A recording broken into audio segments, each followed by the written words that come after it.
The title of it is Riverside Townhouses versus Catherine Yoder. Catherine Yoder is here by Zoom. Laurie Kalmbach, the manager at Riverside, is here. Meg Bauer is here from Legal Aid, and Carrie Zanin is here on behalf of the Cox Law Firm. They're very busy.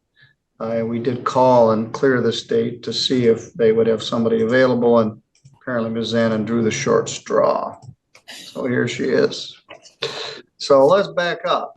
The plaintiff sued for black rent in a non-payment of rent case. At the time the matter was filed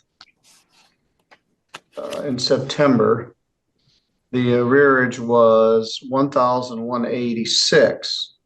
Now, we just had a previous case, 241208 LT, dismissed in August. So by the time of September, she's now alleged to be. Nah, we not easing in at all. Judge comes in swinging.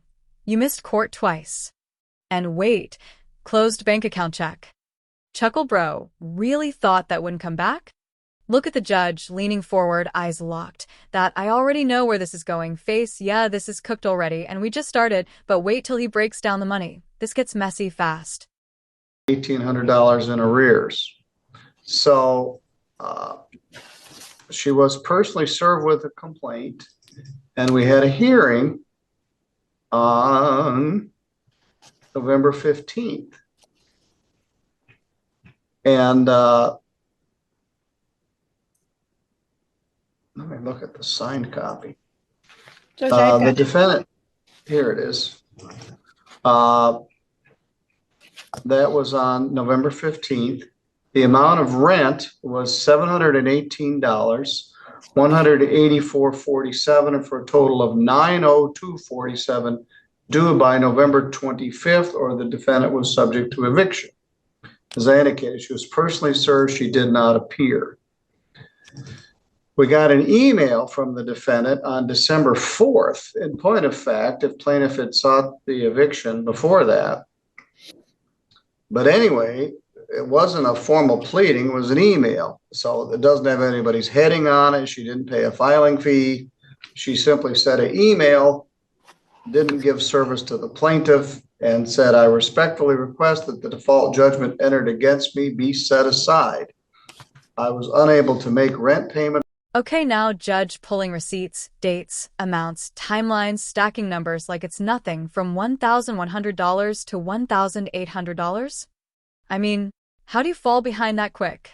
Sigh, and that pause while flipping papers. Yeah, he's double-checking everything, not missing a thing. You can see it in his face. Tight jaw, zero patience, but nah, the email defense is coming, and it's about to get interesting.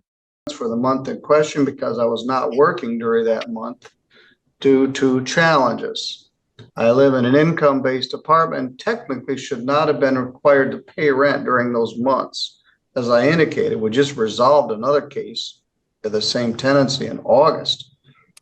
I understand the importance of meeting financial obligations and other important meetings such as the scheduled court dates that I failed to attend. I did not attend to avoid my responsibilities. Fortunately, due to my mental health challenge, I was unable to respond to the lawsuit in a timely manner. I asked for the opportunity to present my case fully and discuss a fair resolution, including the possibility of payment arrangements. I am committed to resolving this matter and sincerely request the court's consideration to set aside the default judgment. So we treated it, even though it was just an email, without notice to the other party, and I set this emergency hearing. As a general rule, when a party moves to set aside a default, they have to show, they're supposed to file a meritorious, an affidavit of a meritorious defense and show good cause for why they didn't show up. The defendant had shown up for hearings in August. She was personally served. She didn't show up for this one. She makes some veiled reference to the fact that she had mental health issues. I'm not sure that. Here it is. The email plea mental health couldn't work, asking for another chance. I mean, okay, but wait. Judge looks up, slow blink, slight head tilt. Yeah, that's not landing how she hoped. Chuckle, you can feel the doubt, sympathy maybe, but legally? Nah, and now he's about to break down why this doesn't hold up. This is where it shifts hard. Arises to a legitimate reason for failing to appear and a meritorious defense. Her defense, I guess, is that somehow her rent should not have been set in this amount. As I indicated, we just dismissed the other case in mid-August. She had apparently paid some rent because the claim was for more than what the judgment actually entered.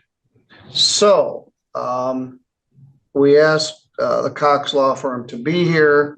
We forwarded a copy of the defendant's email to them, and Attorney Carrie Zanin is here. Ms. Zanin, what's the plaintiff's position? Well, Judge, I was going to argue the court rule. I don't believe that good cause was, well, first, I don't think we even need to get to the good cause and the meritorious defense, as this motion should have been filed within 10 days. And motion email, the judgment was signed on the 15th, 10 days would have been the 25th. She's an additional 9 days beyond that date. I don't believe she's, in compliance with the court rules as to the time frame, and I don't believe she's delineated good cause to set aside. She was personally served. She had the court date.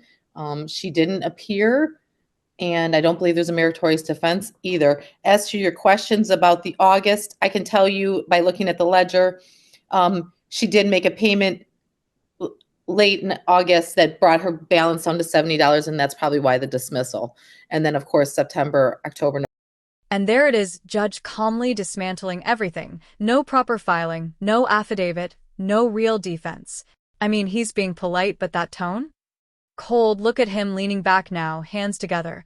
Yeah, this isn't going your way, posture, sigh, and just when you think it can't get worse, the lawyer steps in and starts stacking even more problems. November and December are now due. So I would ask that you deny the motion.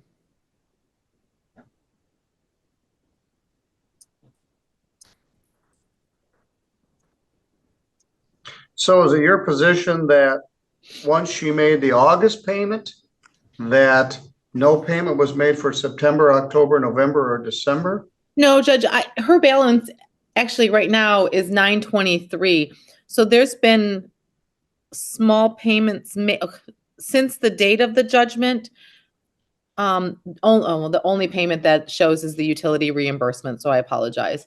But what I'm showing at this point with December is that she owes $923. So an extra $20, Judge, on the judgment. All right. Now, sometimes there are a couple things.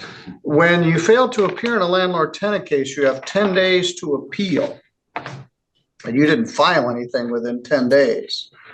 You filed it on December 4th, which is 19 days after the judgment entered.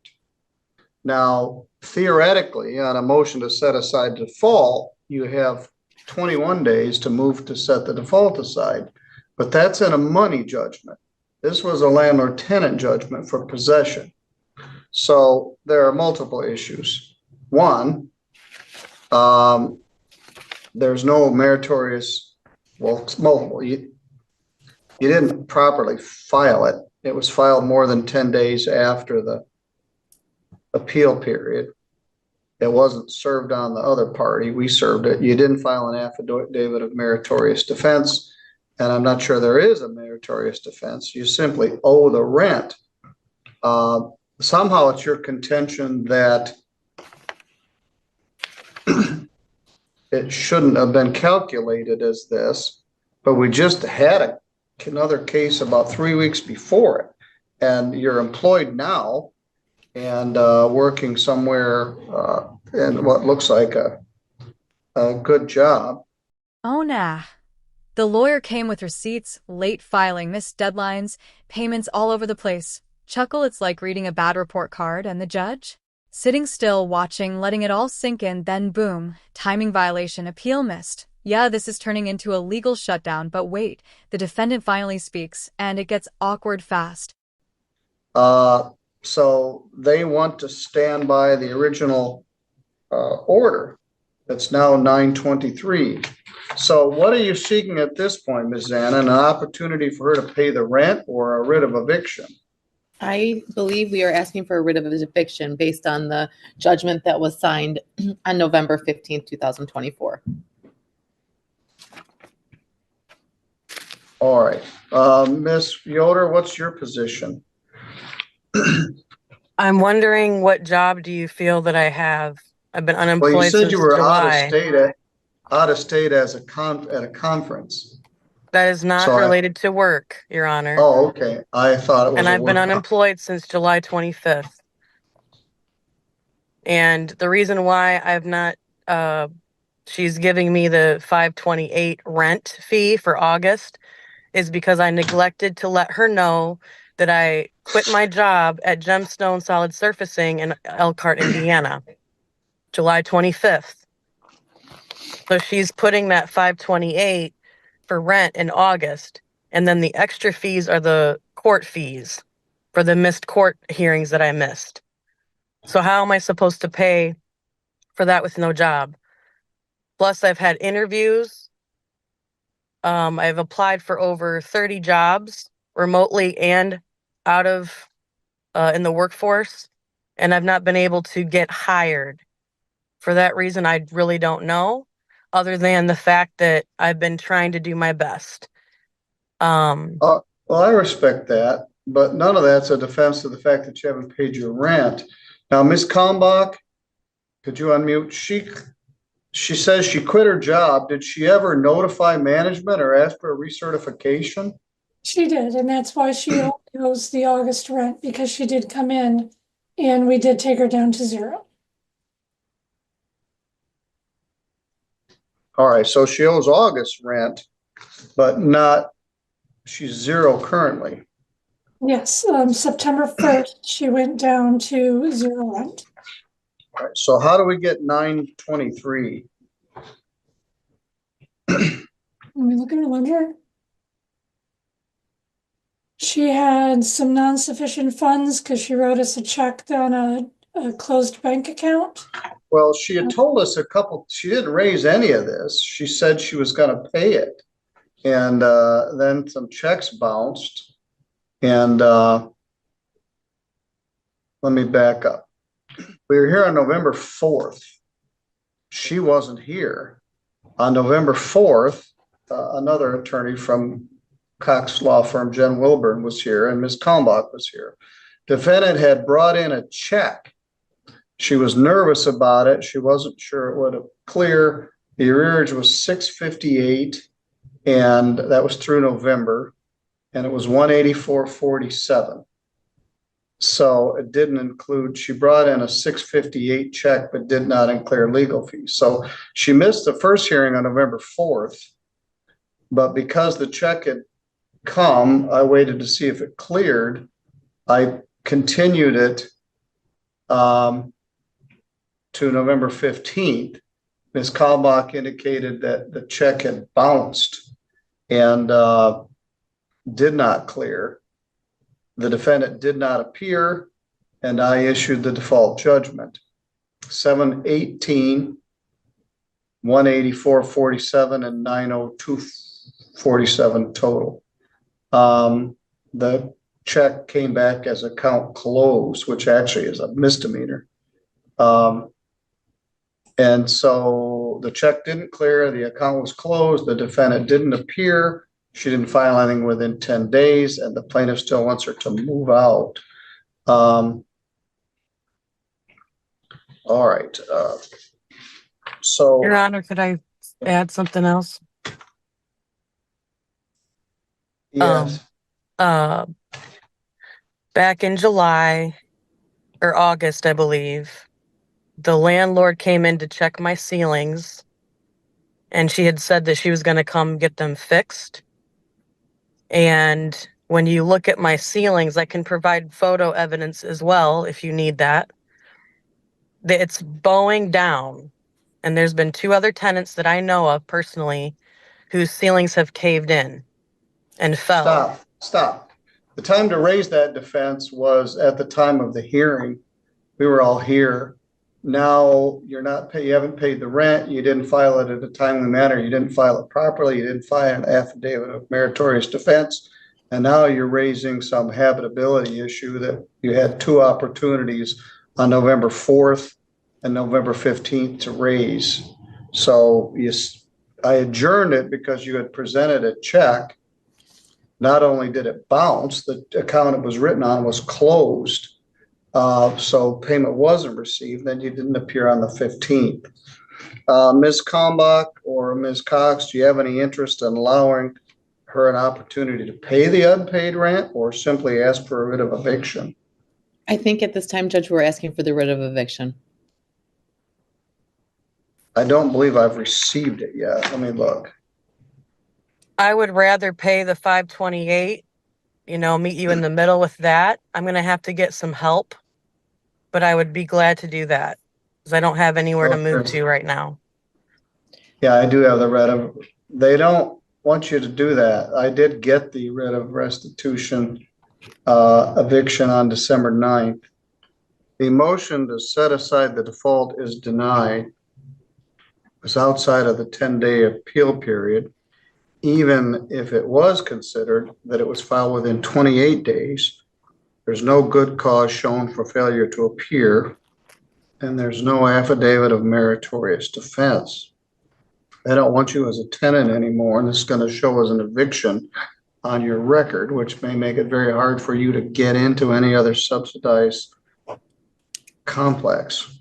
They don't, theoretically, this order will allow them to evict you tomorrow or Monday morning, but maybe they can work out some sort of accommodation or agreement. But I will sign the writ of eviction. So you're in a difficult spot. It's right before Christmas. You had two opportunities to be here. You did not appear. You presented a check for payment, which was on a closed account, so the payment wasn't made. And to further put salt in the wound, your current rent is zero. You're